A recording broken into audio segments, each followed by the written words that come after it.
This is Mark Burns, if you're unfamiliar. I've covered this guy a few times. This clip is from mid-December 2021. I just talked about Jim Brewer going full-blown QAnon in the last clip. This is Mark Burns' appearance at the same conference as Jim Brewer, the Reawaken America conference. Mid-December 2021. Check this out. Any law, and I'm going to tell you, let me go ahead and piss off the mainstream media. Because every time I open my mouth and I say that any law that is a law right now that's contrary to the word of God should be outlawed and abolished in this nation. Well, the reason that upsets people is because we don't live in a theocracy. We're supposed to live in a democracy that protects everybody's rights, not just Christians' rights. There are Muslims who live here too. There are atheists who live here in this country with you. You probably have Muslim or atheist neighbors, Mark Burns. And what you're calling for by saying you want to abolish any law that doesn't match up with the Bible, what you're calling for is Christian supremacy. The Founding Fathers understood social contract theory. They understood that it's important to protect people's fundamental rights, and they listed those rights. Of course, they didn't list all of the human rights that I believe people have. The UN actually has a better list of human rights. I try to follow that list of rights instead. But ultimately, the government's responsibility is to protect my rights. It's not to enforce morality. It's not to protect Christians. It's not to protect anybody. It's not about that. It's about protecting people's rights. Nothing more. I have a right to life, liberty, and security of person, according to the UN, or the pursuit of happiness, according to the Constitution. Thus, the government protects my right to life and punishes anybody who violates it. If somebody comes in and they murder me or something, the government would step in and punish that person for it because they violated my right to life. That's what the government does. It isn't about enforcing morality, like Mark Burns seems to think here. He wants Christian supremacy. I want equality. Let's keep listening. Do you believe that Jesus should be at the center of American politics in the United States of America? No. I believe that protecting people's rights should be at the center of politics in America. Nothing more. The government should not have an opinion on morality. We're here to take over. I can't hear nobody, Patriots. We're here to take over, God help me. We're here to take over. We're here to take over. This is a massive QAnon supporter, by the way, at a QAnon conference, saying he wants Jesus at the center of politics, and he wants any laws that contradict Christianity to be abolished, and he's here to take over. Here's a clip from late October 2021. I just want to give you a more rounded out idea of what he believes and how he feels about things. Listen to this. Got to recruit Greg Locke to run for federal office. I don't know. We need him in office. I can't hear nobody. If you really want to see life change, the gospel of Jesus just can't stay in the house of God. We need politicians who would take the glory of God that's in the temple of God and take it to the halls of Congress, to the hall. Y'all not talking back to me. So this guy clearly wants religion to be an integral part of society, not just society, but government. He wants government to enforce religious beliefs. I'm not sure who posted this picture. I saw this on Twitter. In fact, I think it may have been underneath one of the videos that I saw on here, but this is a perfect description, a perfect illustration of what this guy believes and how he feels. Two women sitting on a park bench, eating ice cream. Guy walks up to him and says, "My beliefs forbid me from eating ice cream in the park on Mondays." And they say, "Then don't do it."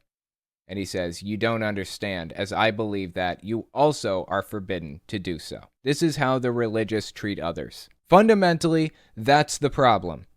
You want to have your beliefs? Be my guest. But guess what? I'm not wearing a hijab. I'm not going to force my family to wear a hijab, and I wouldn't expect you to submit to wearing a hijab either, or your family members wearing a hijab. In the same vein, you cannot force us to live your lifestyle, your morality. Muslims aren't going to force their moral system on you. You aren't going to force yours on us. That's how this is supposed to work. Anything other than that, and it's supremacy that you're seeking. It seems pretty obvious to me that's what he wants. Supremacy. That brings us to the next clip. This is the latest one I've got. Late January 2022. He had some weird shit to say about the song Jingle Bells. Listen to this. They're removing Jingle Bells, the song, from school curriculums because they felt it was too Christian of a song.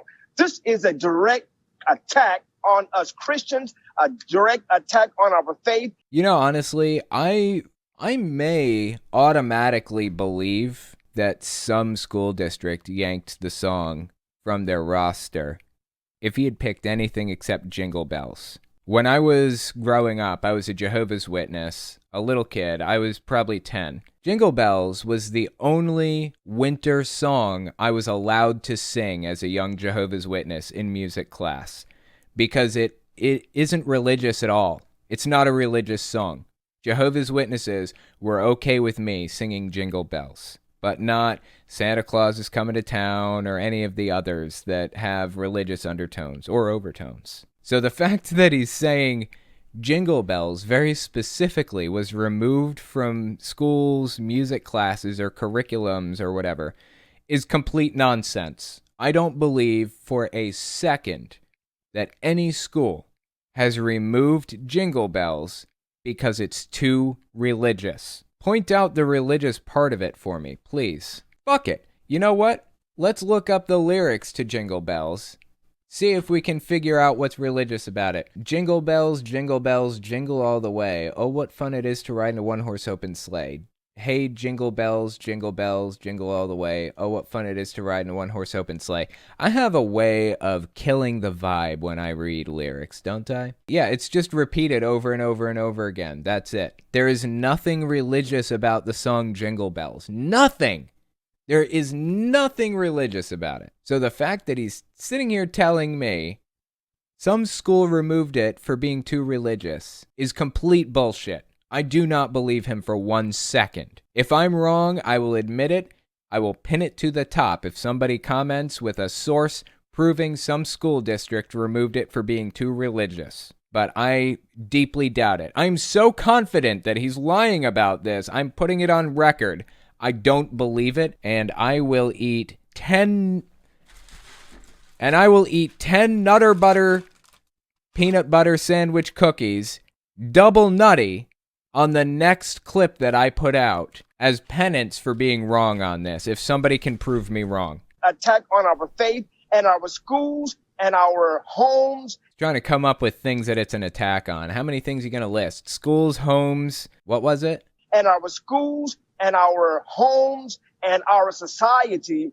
Oh, they're just 3 things. Okay. Is literally right now on its way to hell unless we turn back to God, turn back to Jesus, and we Christians stand up and fight, just like the Black Robe Regiment did. Oh my God, dude. Society is on its way to hell because Jingle Bells was removed from the school curriculum, which, as I said, I put my reputation on the line. I will eat 10 double nutty Nutter Butter peanut butter sandwich cookies on air, live, with no water, if somebody can prove to me that Jingle Bells was removed from a school because it's too religious. Our society's going to hell because that happened, supposedly. Oh, and by the way, down here it shows congressional candidate South Carolina's 4th district. He hasn't actually won the race yet, but he's running, and he's a QAnoner. This is something we should be keeping a close eye on. We do not need more QAnoners in Congress right now. And we Christians stand up and fight, just like the Black Robe Regiment did in the 1700s in this great Revolutionary War. And I am proud to have my Black Robe Regiment coat that I wear along with my other brothers and sisters in the gospel. I am a Black Robe preacher, and I'm going to preach the gospel of Jesus in the halls of Congress. I'm going to bring the gospel of Jesus back to the center of American politics and bring this nation back to where it belongs. I guess he's never heard of separation of church and state, huh? Although there was that guy recently who claimed that separation of church and state isn't real. I do not believe in separation of church and state. There is no such thing. The founders of this country, the founding fathers, they did not believe in separation of church and state. When you read the United States Constitution, nowhere in the United States Constitution do you read about separation of church and state. It does not exist. That's Josh Mandel for U.S. Senate in Ohio. Doesn't believe in separation of church and state. And that's pretty much where Mark Burns is right now, too, congressional candidate, South Carolina's 4th District. We have a problem in this country, and that problem is people don't seem to understand the difference between fact and opinion. They don't know the difference between the two. They can't identify which one is which. When Kylie was in, I don't know, somewhere between 4th and 6th grade, I don't remember where it was exactly, they had these fact and opinion tests that they would take. They were worksheets. You had to identify this statement as either a fact or an opinion, and then you had to come up with your own statement and identify if your own statement was a fact or an opinion. And there was this one kid in our class who put Donald Trump as my president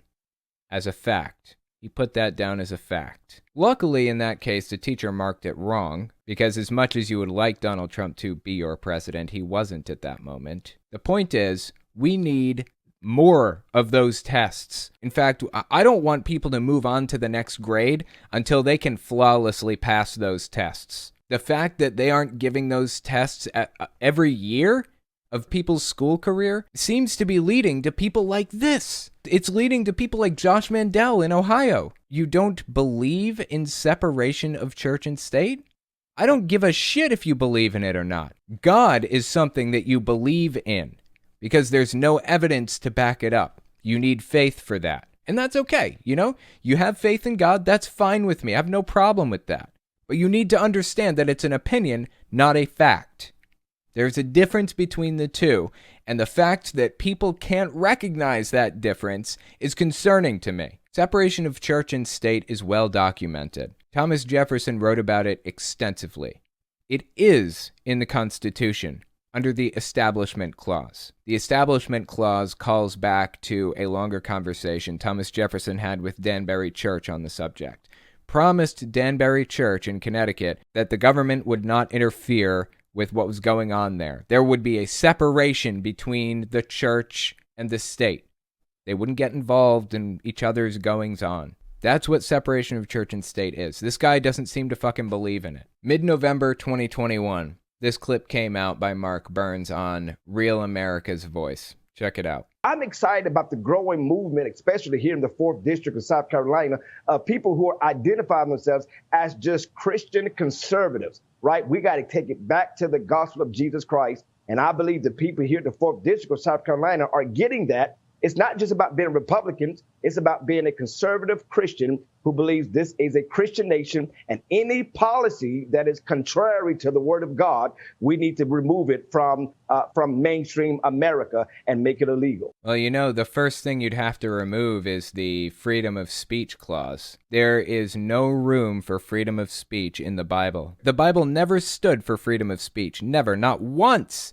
As a matter of fact, I think it explicitly contradicts freedom of speech. The first commandment is, I am the Lord thy God. You shall have no other gods before me. That's erasing freedom of speech and freedom of religion. You're not allowed to have an opinion other than what is state sanctioned. You're not allowed to believe in paganism. You're not allowed to believe in nothing at all. You have to believe in this specific Christian God and no other. And who picks which version of Christianity is the right one? You shall make no idols. You shall not take the name of the Lord your God in vain. A lot of this is curtailing freedom of speech, freedom of expression. Keep the Sabbath day holy, honor your father and your mother, you shall not murder. I mean, that's basically the only valuable one on this list, the only one protected by law right now, and that's not because the Ten Commandments or the Bible said it. It's because we protect people's rights. Everybody has a right to life, liberty, and the pursuit of happiness in the U.S., and by killing them, you're taking away their right to life. Has nothing to do with morality. It's just a protection of people's rights. This guy wants to explicitly enforce biblical beliefs. That is Christian supremacy. What are the Muslims supposed to do in the United States? What are they supposed to do in response to that? Are they supposed to just get the fuck out? That's what a lot of Christian nationalists believe. That's how a lot of them view it. If you aren't a Christian, you should get the fuck out. Different nationalists have different levels of extreme ideas about how we should get people out who aren't Christian. Some believe we should straight up deport them. Some people believe we should make their lives miserable until they leave of their own free will. And others believe we should take more dramatic measures. This guy is a Christian nationalist, and I don't know exactly where he falls on that spectrum. I don't know exactly what he thinks the right solution is to dealing with non-Christians in the United States, but I definitely don't want to find out. And hopefully I never will. But he's running for Congress right now, South Carolina's 4th District. If you live in South Carolina's 4th District, please don't let this guy win the race, please. All that jazz, only thing I could find was a Rochester school that banned it because the first performance of Jingle Bells may have been in a minstrel show in 1857. Guess what? That's not because it was too religious, so I don't have to eat 10 Nutter Butters on stream with no water next time. So, not yet anyways. We'll see if anything comes of it. John Stanley, Jingle Bells was the only song I could sing in music class, too. If the guy had picked any other song other than Jingle Bells, I would have just totally overlooked it. I would have just been like, well, you know, there's probably a good reason. We don't need Christian music in schools and stuff. No, he picked Jingle Bells, the one non-religious song that even religious extremists are allowed to sing, because it's so unreligious. It's hilarious. All that jazz. My guess is this guy probably saw a headline and assumed it was religious persecution without actually reading the article. I think you're being too charitable. I think the guy just made it up right off the top of his head, honestly. This guy, Mark Burns, I think he made this shit up.